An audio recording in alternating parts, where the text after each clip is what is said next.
Hello everyone. So today we discuss disease of nervous system.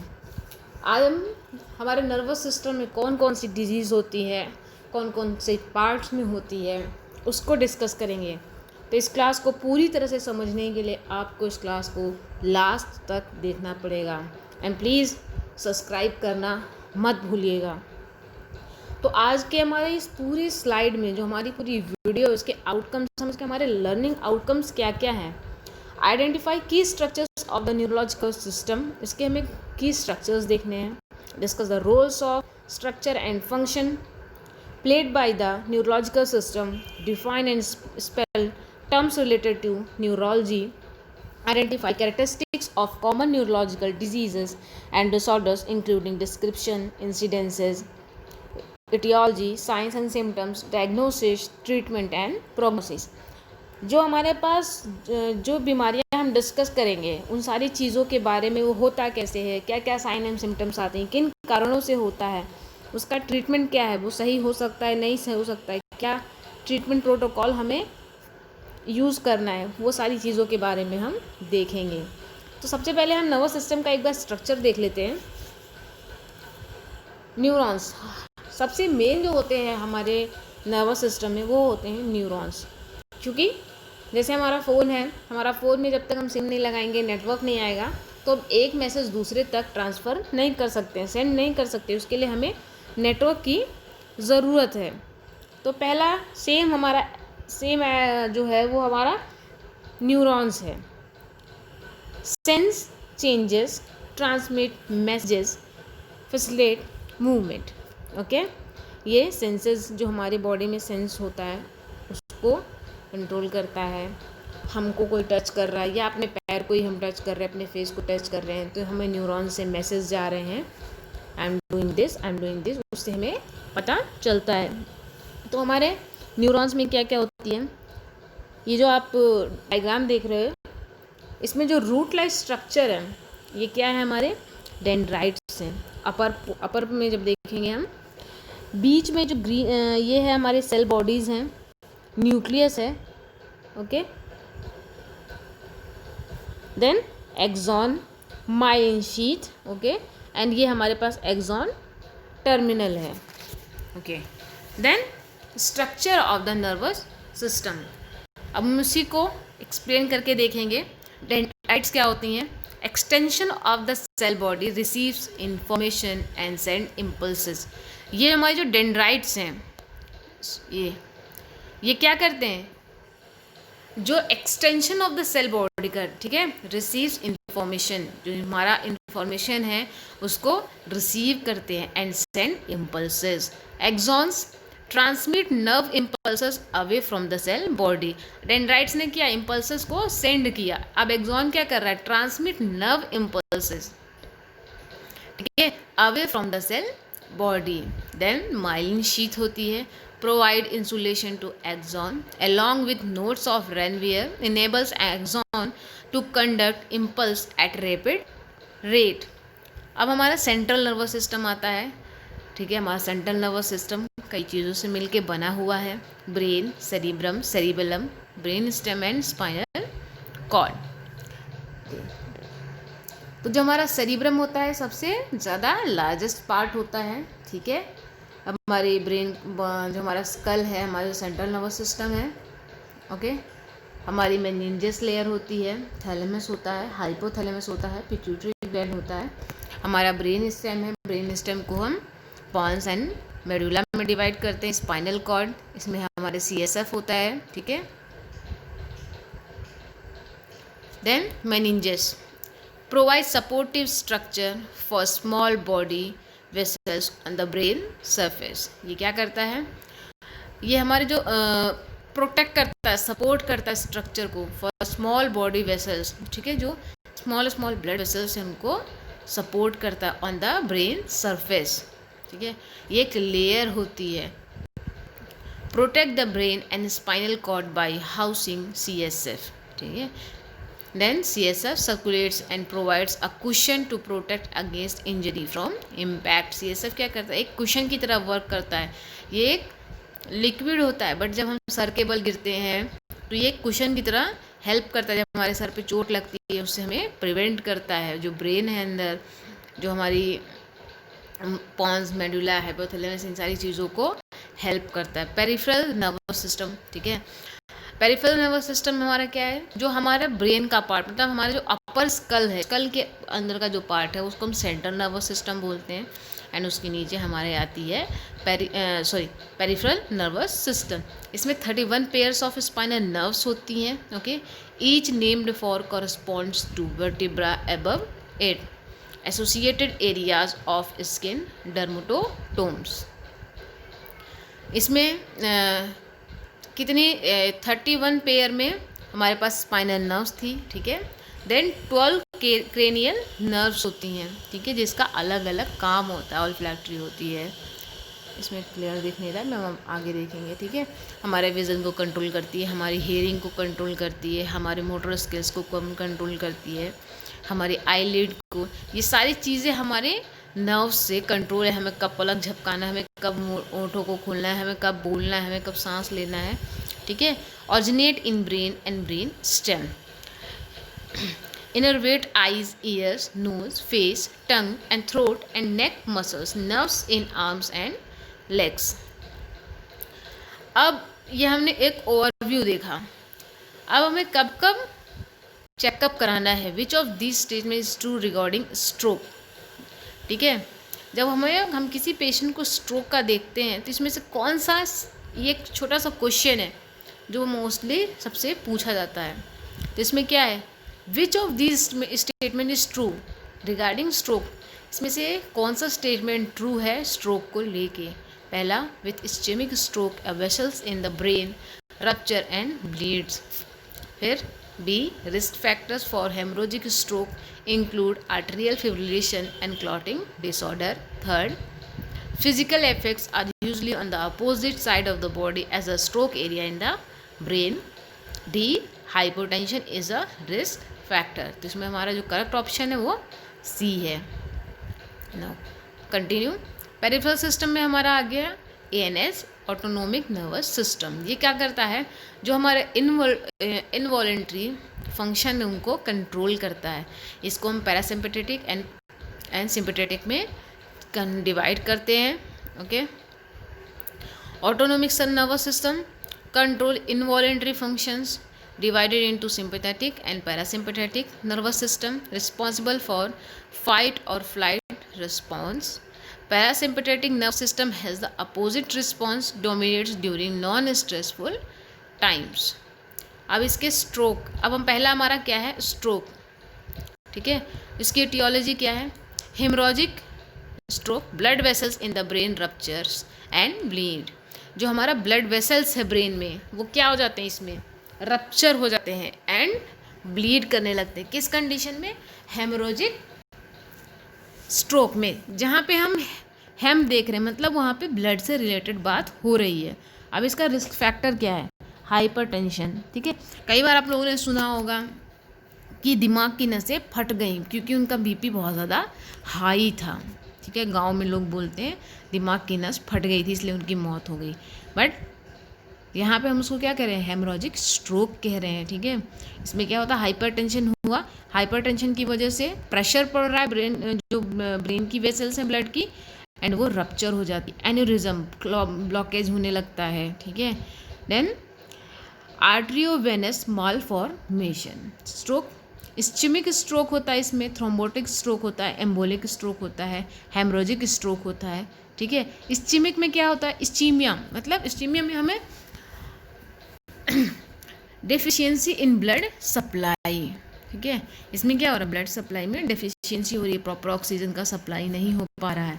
Thrombo हमें clear समझ में आ रहा है, कहीं कुछ जम रहा है, ठीक है। तो इसमें क्या है, थ्रोम्बोटिक स्ट्रोक, मतलब वहाँ पे ब्लड जम गया है, जो ब्रेन की वेसल्स हैं उसमें क्या हो रही है, ब्लड क्लॉट हो जा रही है, ठीक है।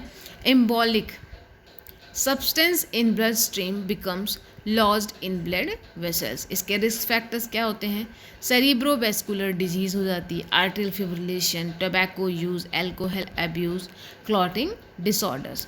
अब इनके साइन एंड सिम्टम्स क्या हैं,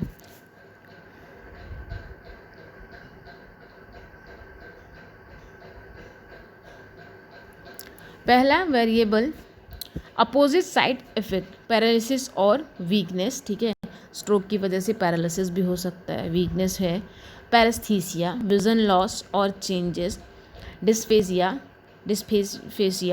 सीवियर हेडेक, ठीक है, dizziness, confusion, altered consciousness, gait and balance changes. जाहिर सी बात है, अगर हमारे ब्रेन में कोई प्रॉब्लम हो रही है, प्रॉपर सप्लाई नहीं हो रही है, तो हम अपनी बॉडी को कंट्रोल नहीं कर सकते, क्योंकि ब्रेन हमारा पावर हाउस है, ठीक है। अगर पावर हाउस में ही कोई प्रॉब्लम होगी तो पूरे घर में इलेक्ट्रिसिटी नहीं जाएगी, तो विज़न लॉस होने लगेगा, भूख नहीं लगेगी, सर में हमेशा दर्द बना रहेगा, डिजीनेस, कन्फ्यूज़न, जिनको ये प्रॉब्लम होगी वो कन्फ्यूज़ रहेगा, अल्टर्ड रहेगा, ठीक है, अपनी बॉडी को बैलेंस नहीं कर पाएगा। Then transient ischaemic attack, aetiology emboli, vascular spasm. इसके रिस्क फैक्टर्स क्या क्या आते हैं? Cerebrovascular disease, tobacco use, alcohol abuse, hypertension and clotting disorder. Sign and symptoms variable and temporary होते हैं, मतलब इसको हम देख सकते हैं, टेम्प्रोरी अगर मेडिसिन चलाएंगे तो ये सही हो जाता है। वन साइडेड वीकनेस, बॉडी में एक ही साइड, या तो लेफ्ट या तो राइट, ठीक है, अपोजिट इफेक्ट पड़ता है इसमें, तो जो बॉडी रहेगी वो एक साइड वीक हो जाएगी। पैरेस्थीसिया, ठीक है, विजन चेंजेस और लॉस, विज़न में चेंजेस आएंगे या विज़न पूरी तरह से चली जाएगी, ठीक है। डिस्फेजिया, ओके, कंफ्यूज रहेगा, पूरी तरह से पेशेंट कॉन्शियस नहीं रहेगा, ओके, उसको सारी चीज़ें एक बार में समझ में नहीं आएगी। अगर उससे पूछा जाएगा आप कहाँ हो, आपका नाम क्या है, उसको ये सारी चीज़ें क्लियर नहीं होंगी, ठीक है। अल्टर्ड कॉन्शियसनेस, पूरी तरह से वो कॉन्शियस नहीं रहेगा, अल्टर्ड रहेगा, होश में आएगा, बेहोश होगा, या उसको सारी चीज़ें समझ में नहीं आएंगी, ठीक है। फिर पैरेस्थीसिया क्या है? टिंगलिंग और प्रिकलिंग, उसको हर टाइम क्या लगेगा कि जिस टाइम वीकनेस उसको फील हो, उसका वहाँ पे कोई पिन से या निडल से उसको चुभा रहा है, ठीक है, आर्म्स में, हैंड्स में, लेग्स में, फीट में, उसको टिंगलिंग फील होगी, ठीक है, या उसको ऐसा लगेगा कि जैसे कुछ मुझे चुभने वाला दर्द हो रहा है, ये चींटी चल रही हैं, ओके। देन हमारा डिस्फेजिया में हमें क्या है? डिफ़िकल्टी इन swallowing फूड्स और लिक्विड्स, ठीक है, अराइजिंग फ्रॉम द थ्रोट और इसोफेगस। इसमें क्या होता है? खाने पीने में दिक्कत होने लगती है, निगलने में, पेशेंट को निगलने में, जब उसको हम कुछ खिलाएंगे तो उसको निगलने में प्रॉब्लम होगी, ओके। देन बैलेंस डिफ़िकल्टीज, वो अपनी बॉडी को बैलेंस नहीं कर पाएगा। डिस्फेजिया में हमारा क्या हो रहा है? स्लर्ड स्पीच होने लगती है, ठीक है। स्लर्ड स्पीच क्यों हो रही है? क्योंकि वो पूरी तरह से कॉन्शियस नहीं है, ठीक है, वो अपना बैलेंस खुद मेंटेन नहीं कर पा रहा, तो जब वो बोलेगा उसको बोलने में दिक्कत होगी, या उसकी जो आवाज़ है वो क्लियर नहीं रहेगी। मतलब डिस्फेसिया में हमारा लैंग्वेज डिसऑर्डर आ रहा है, ठीक है, और डिस्फेसिया में हम निगल नहीं पा रहे, डिजीनेस, हमें चक्कर आता रहेगा, कन्फ्यूज़न, हम कन्फ्यूज़ हो रहे हैं, ठीक है। इसमें हम कैसे क्लियर करते हैं? इसके लिए हमें MRI कराना पड़ता है, CT स्कैन कराना पड़ता है, ठीक है। Carotid Doppler studies, carotid Doppler studies में हम ब्लॉकेज देखते हैं, कहीं पे कोई ब्लॉक कहीं तो नहीं हो रही है, ठीक है। इसमें ट्रीटमेंट हमारा एंटी कोगुलेंट मेडिसिन चलती है, ठीक है। एंटी हाइपरटेंसिव हम क्यों यूज़ करते हैं? ताकि हम BP को कंट्रोल कर सकें, ताकि पेशेंट की जो सिचुएशन है वो वर्स्ट ना हो, ज़्यादा सीरियस ना हो। एंटीकोगुलेंट क्यों यूज़ करेंगे? हेपेरिन, वारफेरिन वगैरह यूज़ करते हैं ताकि जो ब्लड क्लॉट डिसऑर्डर है वो कंट्रोल, मतलब उसके जो ब्लड जम रहा है वो ना जमे, ठीक है। Surgery to remove carotid artery plaque, reduction elimination of modifiable risk factors. Then encephalitis, ठीक है, इसमें वायरस कैरिड बाय इंसेक्ट्स, ये कैसे हो रहा है? इंसेक्ट से हो रहा है, okay. Then sometimes of fungi and protozoans. Encephalitis क्या होता है? Inflammation of the brain often due to infection, ठीक है। The infection may be bacterial और viral. In some cases encephalitis may be result of immune system disorder. ये बहुत rare होता है, ठीक है, बहुत ज़्यादा पेशेंट्स में नहीं पाया जाता है और ये जब बहुत जल्दी ठीक भी हो जाता है। इसमें क्या होता है, माइल्ड केसेस है, ये माइल्ड केस है, मे कॉज नो सिम्टम्स, में हमें जल्दी कोई सिम्टम देखने को नहीं मिलता है अगर जब ये स्टार्टिंग में रहता है। नो सिम्टम्स और mild flu like symptoms. Severe cases can be life threatening. जब तक ये सीवियर नहीं हो रहा है तब तक ये हमें क्लियर नहीं हो सकता। जब सीवियर हो जाएगा तो ये लाइफ थ्रेटनिंग कंडीशन हो जाती है, ठीक है। इसमें क्या होने लगता है, पेशेंट को हेलुसिनेशन होने लगता है या उसको सीजर्स आने लगते हैं, confusion, loss of sensation, weakness. ये सब हमें क्यों हो रहा है, क्योंकि ये कहाँ पे हो रहा है, ब्रेन के अंदर ये सारी चीज़ हो रही है। सारी प्रॉब्लम कहाँ आ रही है, पावर हाउस के अंदर आ रही है। सीजर्स होंगे, इसको फीवर आने लगेगा। जाहिर सी बात है, जब भी बॉडी में कोई भी इन्फेक्शन होता है तो उसको क्या होता है, सबसे पहला सिम्टम हमें दिखता है फीवर। एबनॉर्मल रिफ्लेक्सेस, उसकी जो रिफ्लेक्सेस हैं वो प्रॉपर वर्क नहीं करेंगे, मसल वीकनेस होगी, पैरालिसिस होगा, कन्फ्यूज़न होगा। एंड जब बहुत ज़्यादा वो फैल जाएगा तो पेशेंट कोमा में चला जाएगा।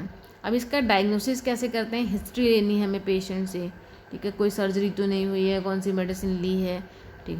साइन एंड सिम्टम्स हमें देखना है। देन हम CSF एग्जामिनेशन करते हैं। इसमें CSF के थ्रू हमें पता चल जाएगा कि उसको कोई इन्फेक्शन हुआ है या नहीं हुआ है। CT स्कैन करेंगे, MRI करेंगे। Treatment, herpes virus antiviral medication देते हैं, ठीक है। एंटीवायरल मेडिकेशन का डोज चलता है 10 दिन 15 दिन। उसके बाद rabies immune globin and vaccines, management of intracranial pressure ICP, diuretics चलाते हैं ताकि जो पेशेंट का ICP इंट्राक्रेनियल प्रेशर है वो इंक्रीज़ बहुत ज़्यादा ना हो। कॉर्टिकोस्टेरॉइड यूज़ करते हैं, ठीक है। एंटीवायरल ड्रग में हमारा रेलेंजा वगैरह आता है, ठीक है, पैराम्वीर आते हैं, ये सारी मेडिसिन हम यूज़ करते हैं। देन है हम नेक्स्ट हमारा क्या है, इंसेफेलाइटिस पढ़ लिया हमने। अब हमारे पास है meningitis. Inflammation of brain and spinal cord membrane. इसमें क्या होता है, जो ब्रेन है एंड स्पाइनल कॉर्ड की जो मेम्ब्रेन्स है उसमें इन्फेक्शन होता है, typically caused by an infection. Meningitis is usually caused by a viral infection but can also be bacterial or fungal. Vaccines can prevent some forms of meningitis. इसमें हमें headache होगा पूरे टाइम में, ठीक है, फीवर आएगा, जो नेक होगी, क्योंकि इसमें जो हमारी स्पाइनल लेयर है, जो मेम्ब्रेन है, वो भी इसमें इफ़ेक्ट हो रही है, तो इसमें स्टिफ नेक हो जाएगा, ठीक है। नकल रिजिडिटी, नोजिएटेड फील होगा, फोटोफोबिया होगा, कन्फ्यूज़न, ठीक है। आप इसमें जितनी भी आप न्यूरो की प्रॉब्लम देखना, सब में आपको कन्फ्यूज़न, फटीग, सीजर्स ये नॉर्मल दिखेगा, ठीक है। लेस ऑब्सेशन, ठीक है।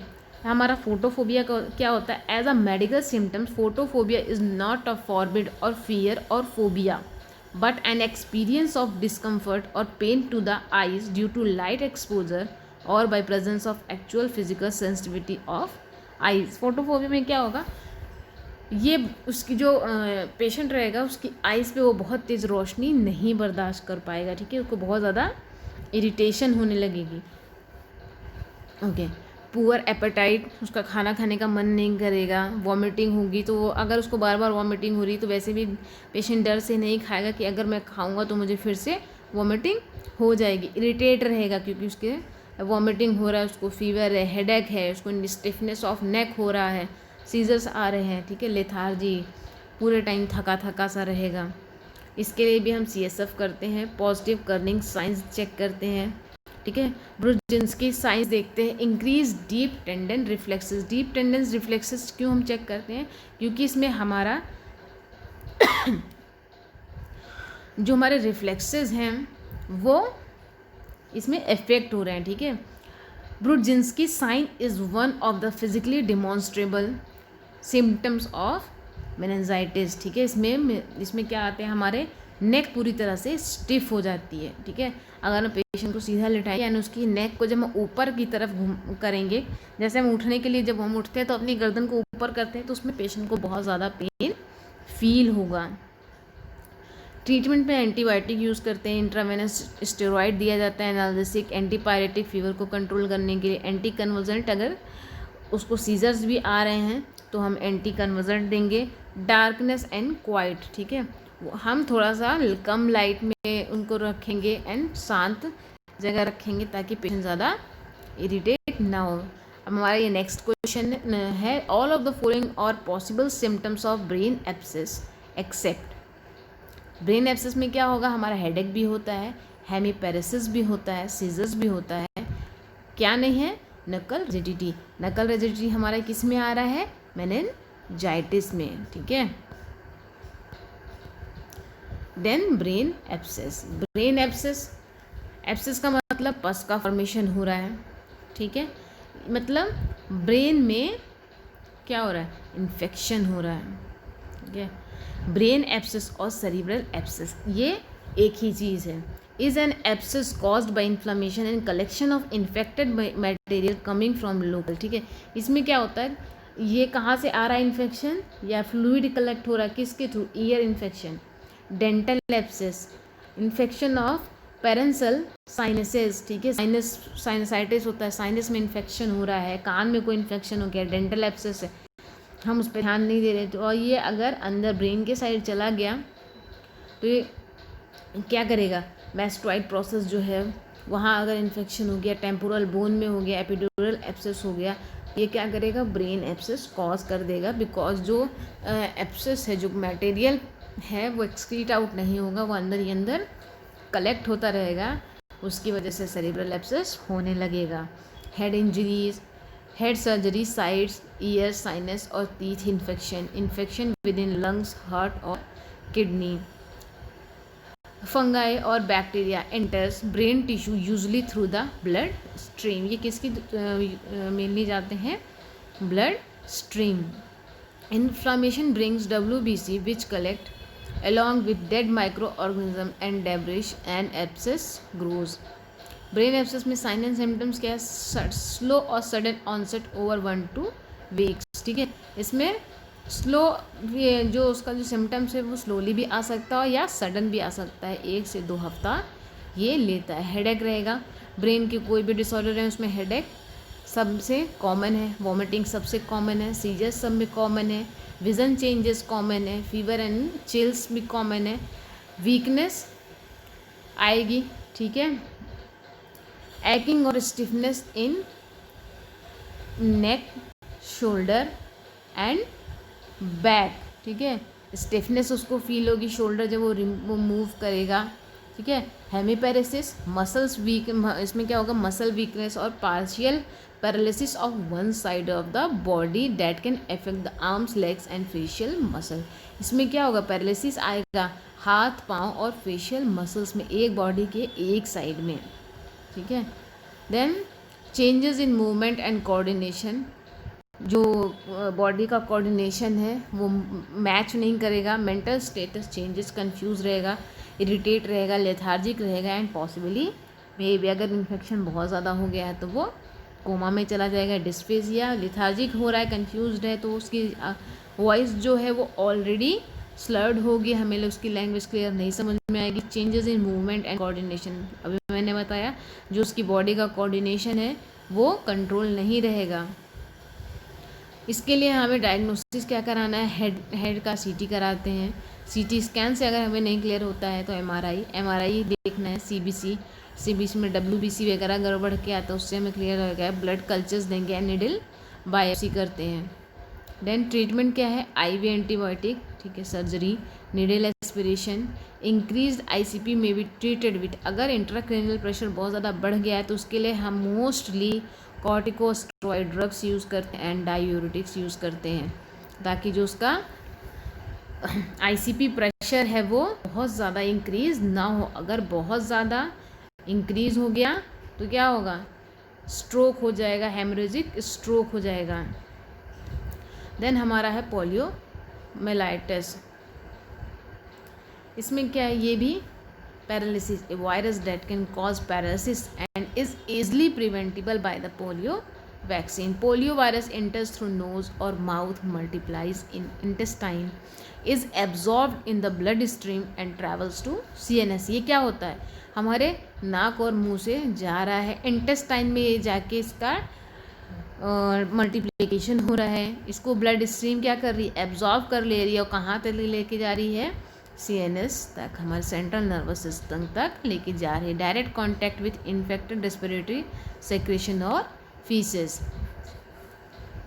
साइन एंड सिम्टम्स क्या है, most people are asymptomatic, nausea and vomiting, anorexia, abdominal pain, fever, headache, paralysis, respiratory failure. ठीक है. पोस्ट पोलियो सिंड्रोम हमारा क्या आता है, up to 40 years later, recurrence of fatigue and weakness, back and leg pain, nuchal rigidity. ठीक है, नकल rigidity मैंने ऑलरेडी बताया, नेक में स्टिफनेस हो जाएगी, सीवियर हेडेक, मेनिंजाइटिस. ठीक है.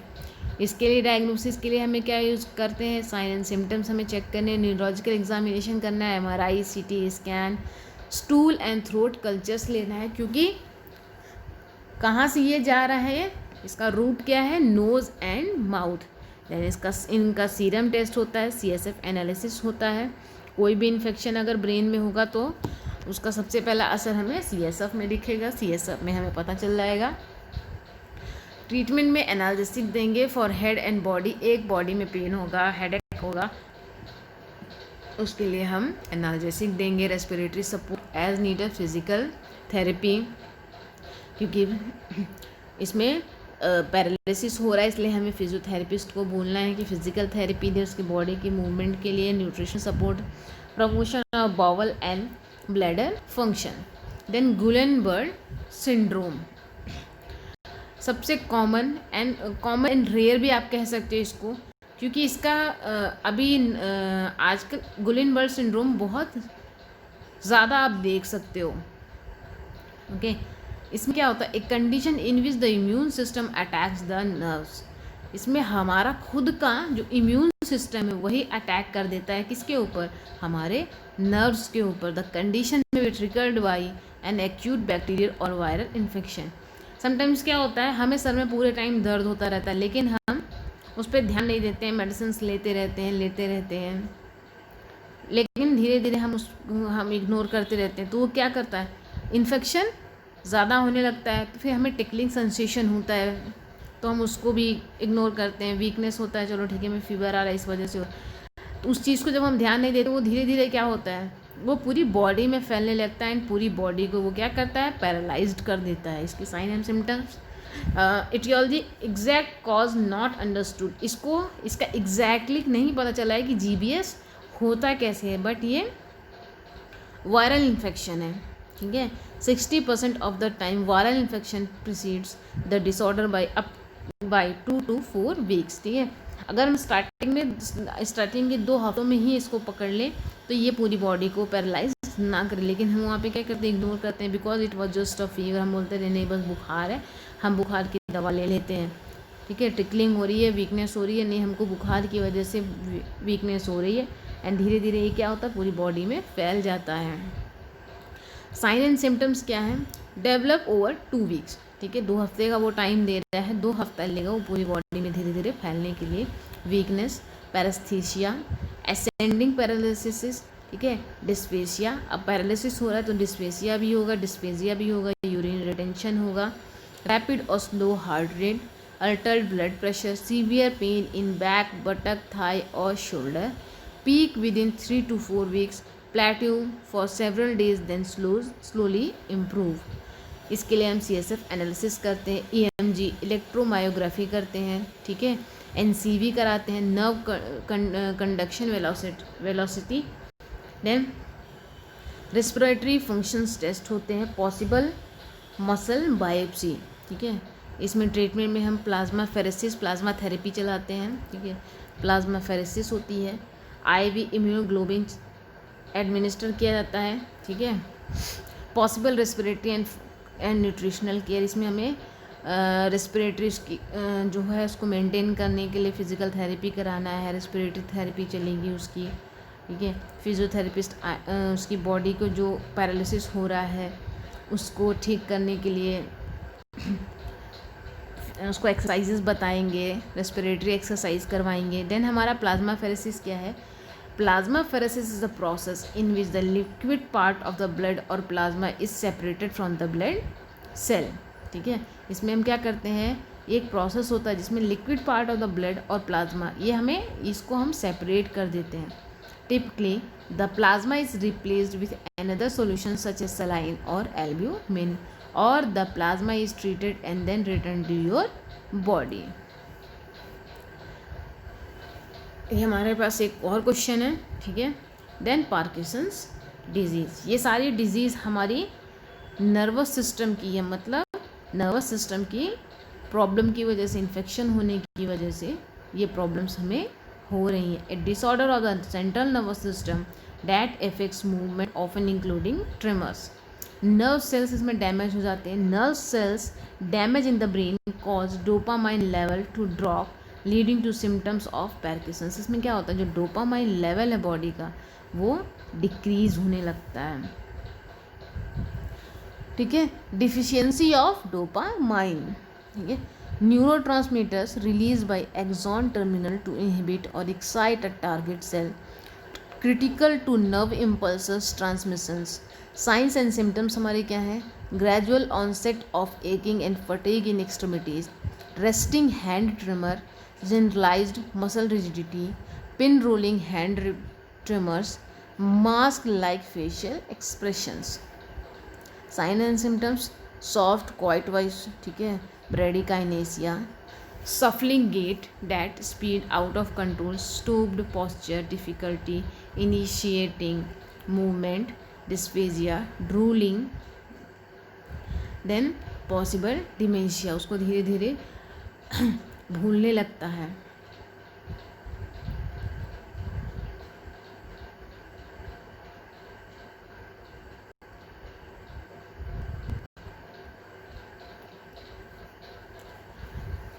इसमें हमारा जो ब्रेडिकाइनेसिया होता है उसमें क्या होता है, जो मूवमेंट होता है वो बीमारी की वजह से बिल्कुल स्लो डाउन हो जाता है। ठीक है, क्योंकि सर नर्वस सिस्टम अभी प्रॉपरली वर्क नहीं कर रहा है तो मूवमेंट वगैरह, विज़न वगैरह सब कुछ डिस्टर्ब हो जाएगी। इसके डायग्नोसिस क्या है, साइन एंड सिम्टम्स हमें चेक करना है पहले। देन न्यूरोलॉजिकल इवैल्यूएशन फाइंडिंग्स देखते हैं। डिक्रीज यूरिन डोपामिन लेवल होता है। Dopamine antagonist, levodopa, carbidopa, Sinemet, ये सब मेडिसिन हम यूज़ करते हैं। Medication to reduce oral secretion, tremors and muscle rigidity, ये हम ओरल सिक्रेशंस को कम करने के लिए, ट्रेमर्स जो आ रहे हैं उसको, मसल रिजिडिटी को कंट्रोल करने के लिए हम क्या कर रहे हैं, मेडिसिन स्टार्ट कर रहे हैं। इसके आगे की क्लास नेक्स्ट वीडियो में हम लोग देखेंगे। प्लीज़ ज़्यादा से ज़्यादा लोग इसको लाइक करें, सब्सक्राइब करें, ताकि आने वाली सारी वीडियोस आपको अपडेट मिलती रहे। Thank you.